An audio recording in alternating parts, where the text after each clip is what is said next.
Welcome to 20 Sides, a fast-paced, story-driven, actual play Dungeons & Dragons podcast. Now, Campaign 2, The Nexus.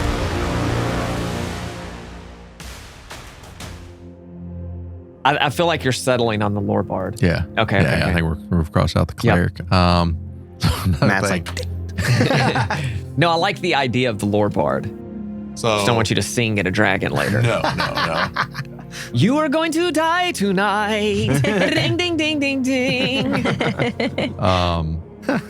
That's funny. I have ideas like how his magic kind of works, but one thing I don't know if this gets too silly or whatever, but another thing, so bards, there's always like the College of Lore, the College of Valor and all that stuff. I almost want to take that like literally, like there's a college, like, and he was, kind of like you, Vanderbilt, like he's die hard this college. Oh my gosh. Like, I mean, obviously, like it's not like a huge thing. I'm not gonna always talk about it, but it's just every now and then think of ways to kind of just work it in where it's just like, EHLVU, it's like this really long one too, where it's like, so just something like that, where it's like he's gone to college, but again, he's kind of this bookworm. I picture him only having like his mom kind of growing up, stayed indoors most of the time, so he doesn't have like any close like friends but at the same time he doesn't care to. It's not like he feels lonely or anything. It's like he's always just been like, he's driven in that I'm gonna write this story and I'm gonna, and maybe eventually I become close with you all and stuff. But even when I kind of start in a group, I'm just kind of working my way in. I'm not like trying to be your best friend. I'm not trying. It's like I'm trying to just part of this group. Yeah, the end goal. And, the end goal is to write the story. It's like, and if you guys are the ones who save the world, I hope that is. And I'm always just trying to find that. And if I start to see that you're not, I just kind of like, okay, like I can easily cut ties and stuff. Like I'm never really like sure. But yeah, so I don't feel like this guy makes very strong connections very easily. So I don't feel like he's got like I think his mom's still alive or something. But even her, she's always like cared for him and loved him. It's not like she's just this estranged mom, but he's just been like, okay, thanks mom. Yeah, I love you. Okay, bye. It's just he's not. He's got other make things on his head. Right. Yeah, But he knows how. Like he's got the charisma to know how to work you to get in. But then it's like it's probably fake. Like he doesn't really care for you that much. He's just trying to get an in. The end justifies the means. Right. Yeah. So that's his. So he probably doesn't have a lot of connections, I wouldn't say. So rivals. Tyler mentioned a rival. Yeah, that's good. We'll be able to flesh that out. Yeah. Dale, Jess, any rivals? Anybody that like? So Dale is the name. Okay. Yeah, Dale. She's a she, and it's DAIL. I think is what I decided. Yeah. And I don't know. I know where that name came from. It actually came from an episode of The Deck. So a murder. A woman that was murdered. I was like, oh, I like that name. Yeah, I don't know if she would have any like rivals other than, I don't know if maybe she like met a bad group and she had to like stand up to them like for that's the a good sake idea. of like her.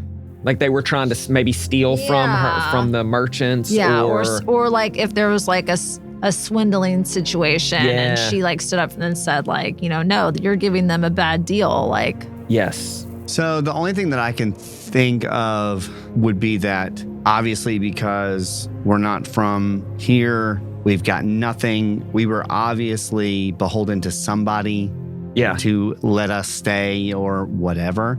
It was definitely used against the family a lot, probably by whoever the rentee is or, like whoever landlord or whatever, like just always got that like y'all are worth nothing kind of vibe from him. And so like a slumlord. Rival, I don't know, but more so like this person that always like was out to kind of get them or like out. And so it was always just kind of in the back of his head, like we're not nothing. Like we're doing everything we can. And some things we probably shouldn't be doing to get what we can. Right. Yeah. Like that kind of. I was going to say like a slumlord who's like, oh, your rent's not on time. I'm going to raise it an extra 10 gold or, Right. It's like, ugh. Because you worthless people obviously can't do it on your own. Like that kind of for sure. Would you say you're when you fled Avalon, you went to a small town, a medium-sized town, or like a city? Where are we now? Like, where did we start? What was the name? So you're going to start in it's a very small town of Glen. So I would say Glen. I would say that's where we were. Like that we kind of tried to find the best that we could get to. And so Glenn's probably where we settled. I don't know why I would be anywhere else. Like, I don't know that I would, with my family being as tight as it is. Yeah. Why I don't see me, I would leaving instead of having a purpose to leave. Yes. Yeah. Yes. So Glenn's probably where we would be. Okay. I feel like that's kind of like where I had kind of decided to, like, oh, my little family of like halflings / gnomes, like we've been traveling to market and we finally found like we finally settled in like a safe space in Glen. So now I feel like I can go leave and go on these adventures. I'm like, well, you guys are safe, you're secure, you are fit in this community. Now I feel like I can go and do something bigger. Yeah. Right. So then Dale and we don't know. I think I know. Would probably either know each other or know of each other. Seen each other or Cyrus. Yeah, at least seen, especially Smaller if her. A half orc. Yeah, I'm probably going to notice a half orc. And I would say in Glen, you would definitely be the only half orc. Right. Yeah. I would have. Yeah. So I would say I probably know of her. Yes. Yeah. Or like run into each other at like working in the market, or and something stuff like that. Okay. I think my name is going to be Holden. Holden. And it because it means the Hollow Valley. Ooh. And so my mother in that time felt like they had nothing. Yeah. And they were at their bottom. I love so that. she named me. A little meaning behind the name. Yeah. Okay. Mm-hmm. Bobby, the lore bard, enemies. Any enemies? I feel like I probably have some just because of that whole but I don't even realize that they don't like me. Yeah, It's like I yeah, left a group. You high cut and dry. ties. Yeah, cut ties Yeah. in the middle of something bad, and I just You're like, peacing "Peace." out. And like those type of things, I probably have some. So like if they creep up through the story, Right. Sure. Like I've just been kind of this. You just don't even know. Yeah. Say But the I person don't that comes to you care. and they're mad and you're like, I don't remember that at all. Right. Yeah. Yeah. Like, oh, my bad. I didn't even know that happened. Yeah. Right. Yeah. What's your name again? Yeah. Awesome. Right. A couple more questions. With the elements of magic starting to fade in Eclura, what would your character's view on that be? Because I think that's like in circles around the entire realm. Like it's scaring people big time because a lot of folks, like when the gods were super involved in the world, like if you go back to the Lichbane Thunderforce days, like when you died, you knew, hey, I'm going to the divine realm, like my god. But now that the gods are like not answering questions, not raising people back from the dead, they're not listening to the clerics at all. Well, people are like terrified. Like it's on people's minds. What would your character, like some people are like, don't care, whatever. Some people are freaking out about it. So can I ask a question? How does that impact a wizard's magic? For y'all, it won't. Right.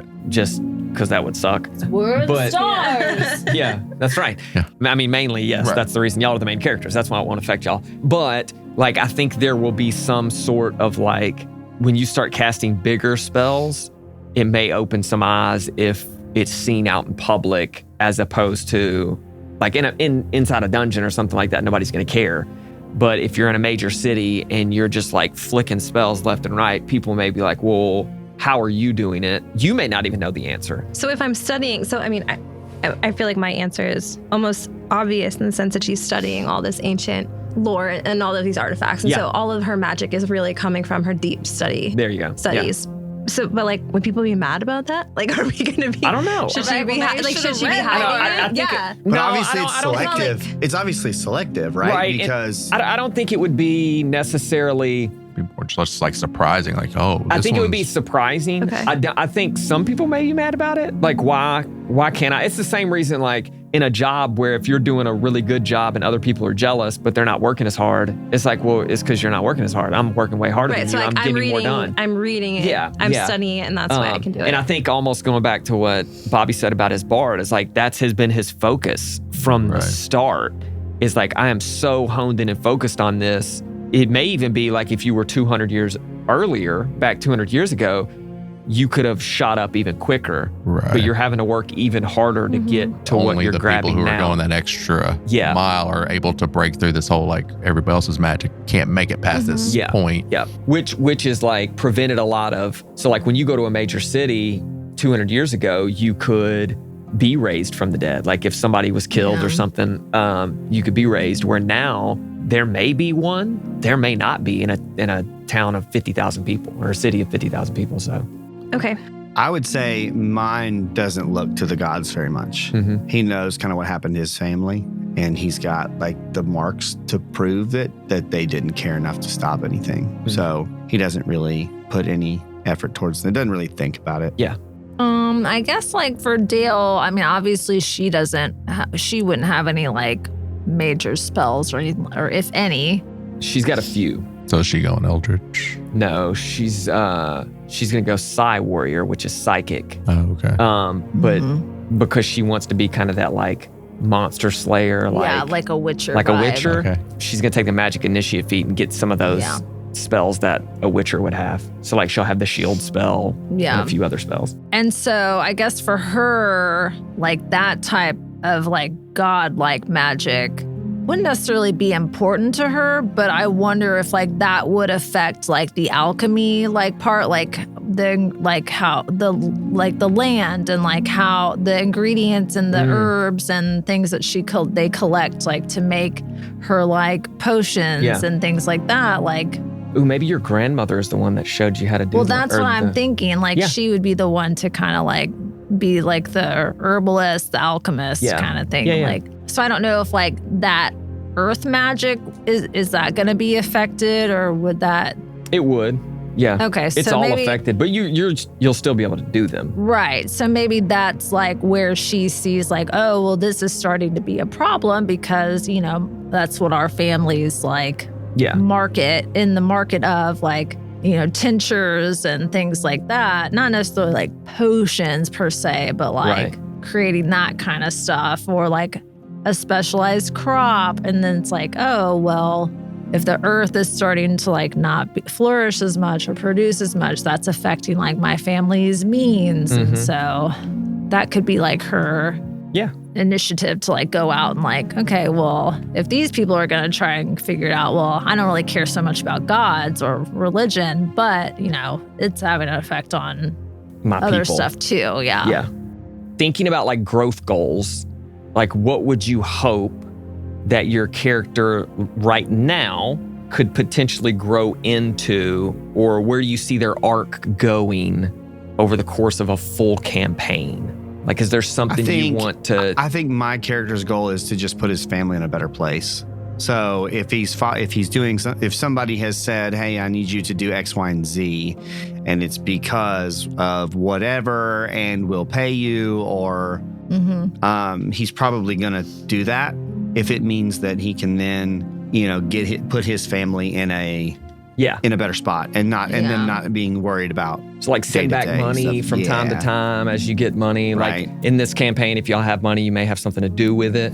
Right. Yeah. Right. Or that being the ultimate goal, that I know there's a big payout. Yeah. And that big payout's going to allow me to go back to Glenn. Yeah. And buy a house or buy land or whatever that puts family in a better spot. Like that would probably be the ultimate goal of that. Like, I don't feel like anybody's story so far would necessarily like drive us towards this large adventure, right?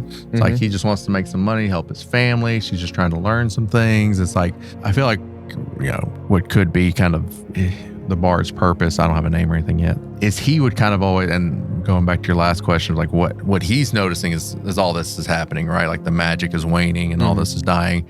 And he sees it as opportunity. Like this could be the time where a big story is told. Like, you know, things don't happen during peaceful times. Like that story doesn't exist when things are great and things are fine. So he's seeing this as like, wow, like there might be something coming to a head somewhere. So he's always trying to figure that out and get us there. Because like the story's not going to happen if we're just hanging out in a small town. So I'm always trying to like guide us like, hey, it's like, this is happening over here. Let's go over here. Like I'm trying to push us, not for, you know, like the only reason I'm trying to push you there is for the story. Yeah. It's for the big call to adventure, but so I can tell the story. Yeah. Right. So if we were to put it in the context of campaign 1, like it's not necessarily I want to stop Thormir. Right. It's not necessarily I care that my mom is going to her town's going to get destroyed by Thormir, which is like, I just want to be there with the people who can stop it. Right. Like so I don't even see myself. I don't even see myself myself as part of the people who are stopping it. like a true bard. Right. Yeah. Yeah, like a true bard. Like Yeah. You're telling the story. Yeah. Right. Yeah. So You might play a little ditty while we walk to keep everybody entertained. Right, yeah. Ding, ding, Like, ding, yeah. ding, ding. And then that's going back also like to how I see magic with the bard is like, you know, you've got clerics who use the gods as their source. You've got wizards and stuff that use their books. Like his god is the muse. You know, it's like that. Yeah. What writers and stuff talk about is the muse, where it's I don't know if you kind of think of it as like plot armor and stuff, to where it's like when I cast a spell to make you better, right? It's only because the only reason it's really making you better is because you were supposed to be in this moment. You were supposed to beat the bad guy. And I'm just there trying to inspire you to be the best version to defeat whoever. So it's like it's really almost like I only healed you because it's a better story if you're still here. Exactly. Yeah. Not Like everything everything I'm I'm doing doing for you. right, yeah. Yeah. Because the muse is the one who's like, she's trying to write this story. She's trying to make all this happen. And I'm her vessel to make it happen. Yeah. So that's the way I see The inspiration. Yeah. Right. You're the inspiration. Bring healing to my life. Sorry. Who knows? Who knows? I mean, who really knows? So, okay, so here's the question. Glenn has experienced a weird occurrence. That clock tower that you were accustomed to and she is accustomed to hasn't worked since y'all have arrived in Glen. Well, no, I take that back. It used to work when you got to Glen because you're an elf. You've been there for 200 years now. Yeah. Dale wouldn't know about the clock tower ever really working. She would have never heard it. You had heard it. A couple nights ago, you heard it ring at midnight out of nowhere. Some people woke up, some people didn't. The whole town, like nothing looks different, but the whole town is abuzz with rumors. Right. And so for you and Dale, y'all are, somebody's name needs to be Chip, but Did anybody go missing or did anything happen? well, we'll have to find that out later when you get to the town, the next time we play. Well, I ask because I'm trying to figure out where like, if it matters if I'm from here or not. I'm trying to make us make sense in the story. One person has gone missing. Okay. Was it my professor? Professor Oak. No, it wasn't. It wasn't. How about that? So both of y'all are from Glen. Y'all don't need to get to Glen. Right. So I would ask, I guess, Tyler and Bobby, what caused the wizard and the bard to just show up in Glen? I think the bard, you tell us here that, you know, the mayor has put out for adventures. And so he's just like, okay, some groups might be forming here. Like, I'm going to kind of do a casting call and see who's like, you know, who's worthy of me trying to form this group up. Or maybe there's already a group and I'm just going to latch on. So he just sees this as the next, like he's probably coming off some failed group at some other nearby town. This guy is cracking me up. Yeah. I like him. I like him. I think it's going to be a lot of fun. I think he will be the cleric. I think he would be a good he's going to be a good character to have next to her name is Lucia. That's my character's name. Lucia. Very Italian. Yeah. Italian. We're going. Does she talk like that? She's going to try to have an Italian accent. I don't know if we're going to do it. Lucia. She's going to talk like she's from New York. Not that. You guys is walking in here and you asking me questions about the pizza. Exactly. That's exactly what everybody sounds like in my family. But I think that'll be a good playoff of Lucia because she's like, I don't know, like digging into like, I feel like they're both in it for a story, but for different ways. Yeah.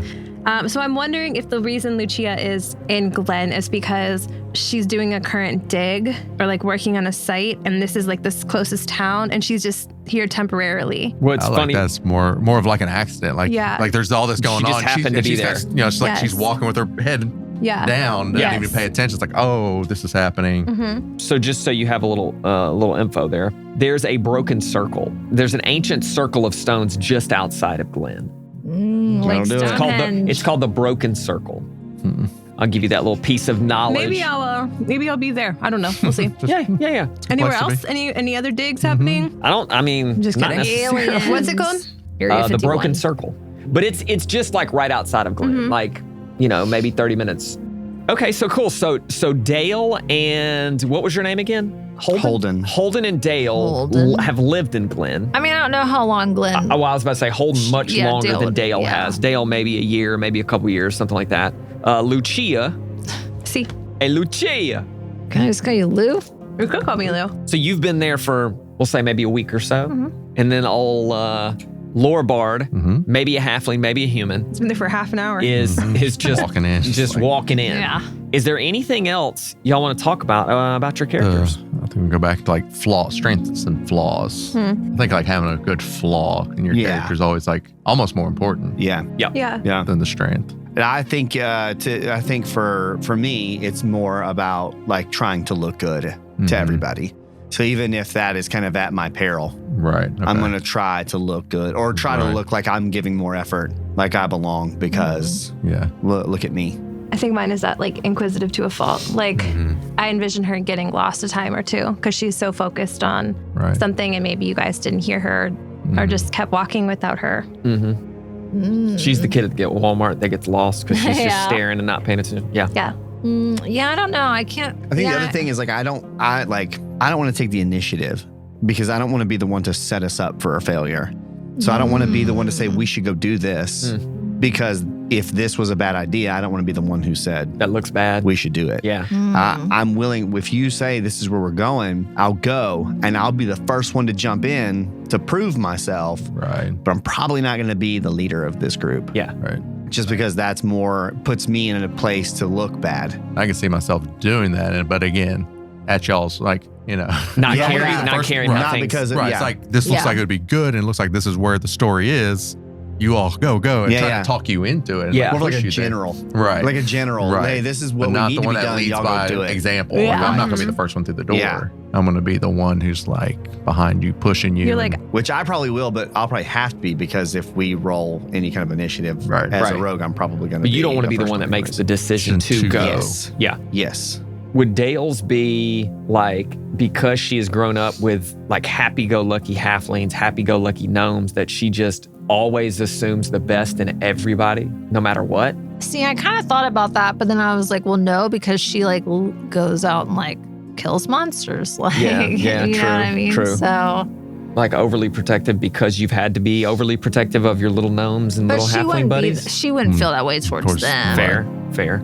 And that is one thing. Like I feel like we need to have some like what ties y'all together. What ties us together. I like your thought of if he's calling for people that maybe we're the odd men out. That maybe we were the group that was kind of left over. And I could easily see like her being super interested in hey, this clock tower rang out and I'm studying these ancient circles.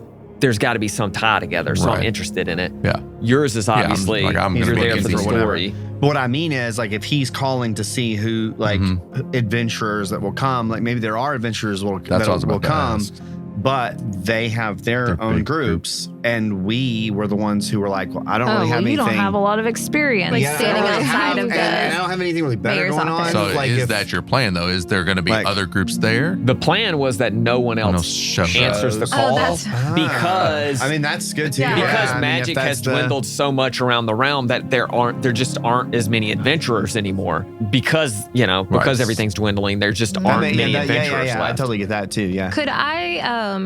Could I say that my this mentor of mine, this professor, that something he goes missing or that something happened to make me feel more pulled to it? Yeah. All right, that's what I'm wondering, what you are. I know y'all are in the town, you've lived in it. So I mean, there can obviously be some just natural curiosity of. Right. I think that would be for Holden. But also maybe there's something the mayor has offered a reward. Right. Yeah. You're like, this is a chance for me to get. I need that. Yeah. Well, I guess that could be Dale's flaw then. She's so used to helping her family. She's just always helpful and maybe too helpful at times. So then she feels oh, well, you guys don't need any help right now. You're in a good spot. I'm going to go help somewhere else where I might be needed, you know? Yeah, that'd be a good reason to start off the adventure. Do we know what we look like? Have you guys thought about? I do. Yeah, what do y'all look like? As far as Dale's looks, I don't know how tall she would be. Or I don't think we decided on a height, maybe 6 foot, She's tall, yeah. But not overly tall. But she does have kind of more of a grayish green skin tone. Long black hair she wears in a high ponytail. She's got and she's not unattractive. But she does have like, orc features. Like she's got like little tusky teeth, that stick out, and like maybe like some like interesting ears, and things is she like that. Muscular or like feminine? Yeah, she's built. Yeah. But like cute. She played volleyball. Like right? like what is our like game over? Yeah. Our game over body. Yes. So she's kind of like a influencer type. Like Here's about body wise. Yeah, here's the chat. Oh, okay. Yeah. Yeah. That's what I was talking about. Like built, but not like unfeminine built. Yeah. Like, Yeah. Okay. Yeah, like she's Do strong. you know like what kind of weapon? Big two-handed, or she like? You were going I wanted a two-handed big sword? sword, and then I like the idea of having like, instead of maybe like small daggers, maybe like wooden stakes. Like, Buffy. yeah. Style. And then Nice. she's gonna flavor, so like she's gonna be a psi warrior, but instead of like considering everything psychic, is she's gonna flavor everything with like all these little vials have that my are little around vials her, and like a witcher. Sure, yeah. So So I feel like our brains are in the same spot, just the same thing, only different. So Lucia was gonna have like long black hair that she pulled up with a ribbon when she was like really thinking. Oh, yes. Which I can like switch that if they look too much like alike. But she was gonna be She's gonna have green-gray skin. That's so. true. and Yeah. trust. And But trust. she- So you this is true. probably- But I also pictured her like very tall and slender, like and elegant looking to like, I don't want her to be Claire, right? Yeah. Claire is like Sure. small and like, Yeah. so she's gonna be tall, skinny, like very elegant, almost fragile looking, but not. And she's either gonna have a belt or like a bracelet or something with like little charms on it, like little relics from her digs. And that's gonna be kind of something that she like really relies on. Like she's thinking about something really deeply or needs to make a decision. Like she goes back to that like charm bracelet, if you will. I think she has like a royal blue is gonna be her color, like a navy deep blue with like a creamy contrast. It's like seems scholarly colors. Yeah. Some jewel tones. Yeah. The only thing that I had thought about was pretty standard height, like pretty average, whatever, but a lot shorter hair than like an elf normally has, because they like cut it to sell it, because it's like they, when it's like, if they grow it out long enough and they cut it off, they can sell it to people who put it into whatever, because it's whatever, Wigs. So it's a little right or like dolls or like whatever, Tyra can make some like money. make it more high end, whatever. Yeah. Yeah. And so it's a little shorter cut, but very like, in my head, I was like 20s New York street kid who is just kind of disheveled and like looks like maybe I hadn't taken a bath in a little while, and so a little more like ragged than selling newspapers. Right, than you would typically think an elf. Newspaper here? Like if you think elf, Yeah. like that's what what you would think, and so Get your a little elf more hair. scrappy than that was the only thing I'd kind of like thought about, like No. Perfect. And so again, with the bard, it's supposed to be like charismatic. And like for me to be able to work my way into groups and stuff, I either see him as like this good looking human guy, kind of tall, but it's like he doesn't really try to, it's not like he's, super flaunt, like, right. It's just this natural, good looking guy, but he's like nerdy. Like he's not big and buff or anything. He's just like this nerdy guy, but looks good. So that's how he kind of charms his way into groups. Or the little unassuming halfling, right? Like I don't know which way to go with that, where it's like, no one assumes much from you. It's like you're not going to take him too seriously. So it's just kind of this little guy who kind of, because again, I was going to like critique everybody and but you don't take it too seriously because it's coming from this little halfling. Yeah. Or again, it could be this good looking guy, and that's how he's kind of charmed his way through life. Like he's, life's just a little easier when you're just kind of this hot guy privilege. Right. Wait, So, why was how I that's- picturing Josh Gaff the whole time? Gad. I was Gad. thinking Scanlan. Gad. The Olaf. Yeah. Right. Yeah. Right. And I mean, there's something to that where you can be the charismatic guy that way too, where it's just kind of. Well, maybe he's not as like the super attractive, but because of his personality, charisma, Right. I don't know. No. Well, I'm just, that's the second you started describing him, and I was like, oh, Right. Yeah. yeah. Yeah. I like both of those because I think too, like you're saying, maybe he's a little nerdy, but because he's like a good looking guy, he kind of blends in a little easier and like he can kind of do his thing. But like you're saying from the other side with like a halfling, like not much is going to be expected from a halfling. Right. Like, especially if you're starting like all of a sudden you're in this fight, like probably going to more protect the halfling than we are going to expect the halfling to jump in and do major damage or something. better. And it's like we already have kind of half or human, so I don't know if like just having something that's a little different with the halfling. Yeah.